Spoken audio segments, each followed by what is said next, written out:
Big updates today in the Texas Longhorns football nation as far as 2026 recruiting, and especially on the defensive side of the football. Back home from Indianapolis at the Rivals 5-star.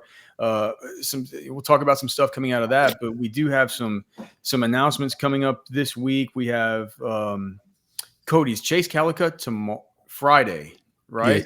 Yes, So have some updates on Tyler Atkinson and Chase Calicut. But let's start out by talking about the defensive tackle out of Fort Myers, Florida, Kendall Guervil.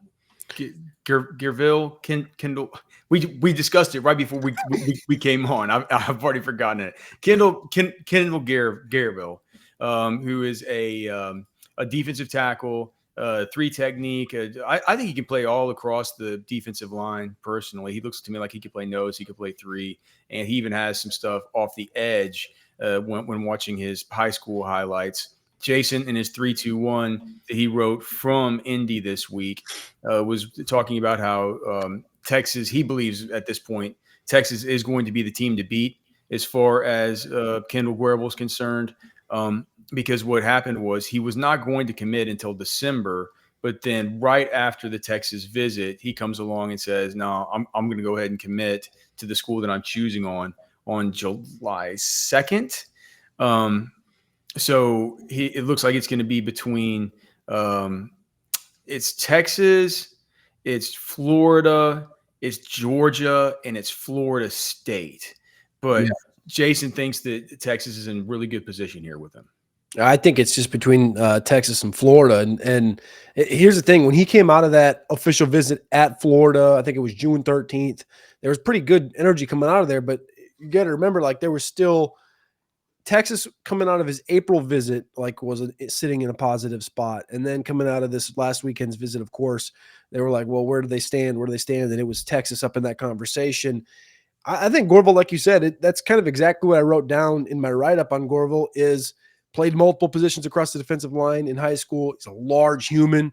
I think Jason mentioned he talked to him. He said that he's put on like 30 pounds this offseason. Wasn't very happy about it, but it's kind of hard not to put on a couple of pounds when you're on these official visits, probably getting, steak and lobster, dinners and whatnot. But he said he was working on his weight, but that he put on a couple of pounds this offseason. So, he's at least feeling what it feels like to be 320 because eventually down the road he's going to be 320.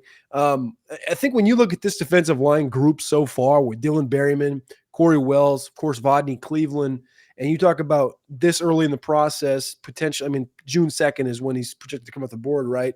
July 2nd. Sorry. July 2nd, you get your 4th defensive tackle commitment along the side of Richie Wesley, who we've talked about already a couple times this week. Like, that's a big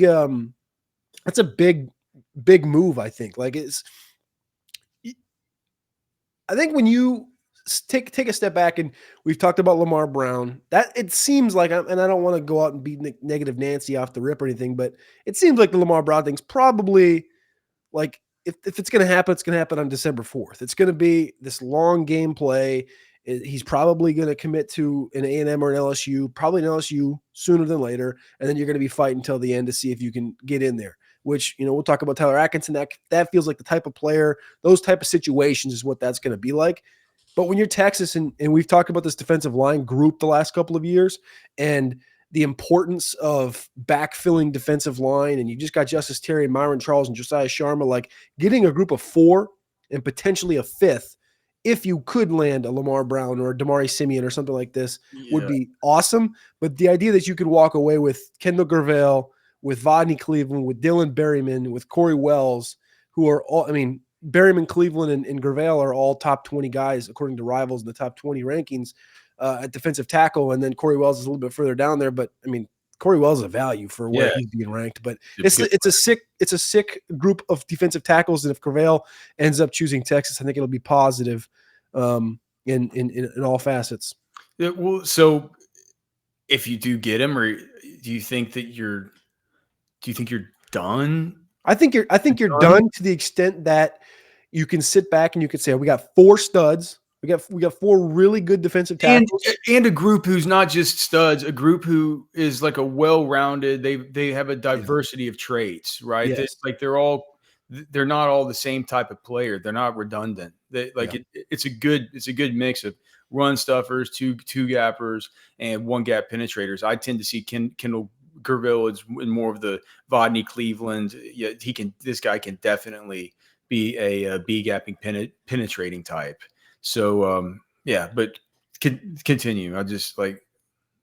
No, 100%. I think that's the whole thing, is that you have 4 different dudes that, some win in pass rush, some win in run stuffing. And that's the dynamic that you need, is guys that can do different things and win different ways. You're competing with Florida for a lot of these guys. You compete with Georgia for a lot of these guys, Florida State, Ohio State. These are like the teams in conversation for the Damari Simeons, the James Johnsons, the Kendall Guervils, the Corey Wells conversation, the Vodney Cleveland, all these same schools that you're fighting with in the SEC Big Ten country. And I think what it comes down to is, if you can get that 4th in Kendall Guervil, it kind of gives you a sense of relief, or a sense of like, well, this is a bulky group.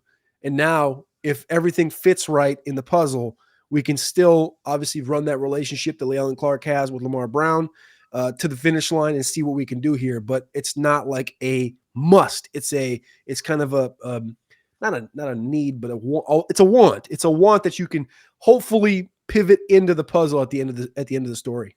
Or you could just take the money that you were planning on spending on Lamar Brown and just take that money and just go ahead and plop it right over to Tyler Atkinson, the linebacker out of Georgia, who it looks. I mean, look, I talked to somebody coming into his official visit weekend. I'm getting my weekends. Was that last weekend? Yeah, that wasn't just over this last weekend, was it? Yeah, it was. Yeah, Okay. It's been a long couple of days. Yeah. Well, before that visit weekend, I was talking with somebody who he was kind of in the know with them. And that he knows a lot of these Texas players already. We've talked about it before, that he was out there with all the athletes first guys and the Colin Simmonses and the Anthony Hills of the world at the Super Bowl. And he's already, he's already, I mean, he's going to be with athletes first. Like and so there are people around the program that kind of know him, and they're like, like, it's going to be cool having him in. We're going to do what we can, but I'm not sure, I'm not sure this is going to happen. But it felt like coming out of the weekend, maybe things are looking up a little bit with the number 1 linebacker in the country. I don't know. It feels to me like it's a better, Texas is in a better spot than some people around the program thought coming into the official visit weekend. Yeah, he came out, had positive comments he gave to Jason when Jason interviewed him, and he said it was a great weekend. They wanted to be the quarterback of the defense. Duh.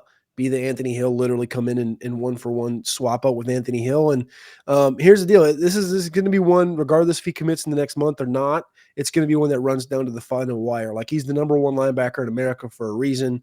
It's Georgia, it's Clemson, Oregon's kind of sniffing around in there too. But I mean, Texas is going to be a team that has the ability to push it to the finish line. And to me, it's like, there's been rumors of like Chase Calicut, the safety from North Shore, that potentially he's now, he's going to commit on Friday, potentially that he's going to be a Georgia guy. He's going to lean towards Georgia in this late push.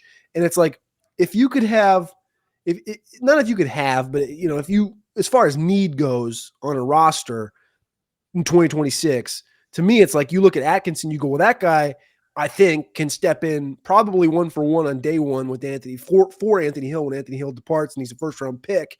And then look at Chase Calicut, and it's like, I love Chase Calicut. You don't got to sell anybody on that. I think the guy looks like some players that progressed well and played high-end football in college in the early 2000s. But if you lose him to Georgia, I don't think that hurts you as much, because of the density that safety room has right now with the Jonah Williamses, the Zealous Hickses of the world. Your guy Derek Williams, like that room is so loaded. But when you talk about substituting and moving money around, you talk about the Lamar Brown, you talk about Tyler Atkinson, Chase Calicut, man, I'm pushing all the chips in on Tyler Atkinson out of these 3 guys because of, to be quite frankly, need. Especially, God, what if you get Richard Wesley and Tyler Atkinson in this class?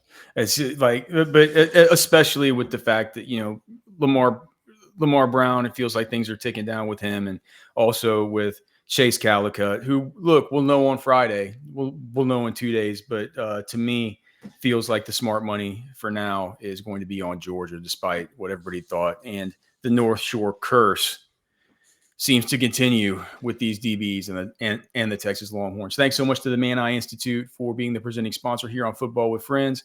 Orange Bloods Live. We're here every night, Monday through Friday, 6 p.m. Thanks so much for being here. Please like the show, subscribe to the channel, and please remember Man Eye Institute 1-844-WOW 2020.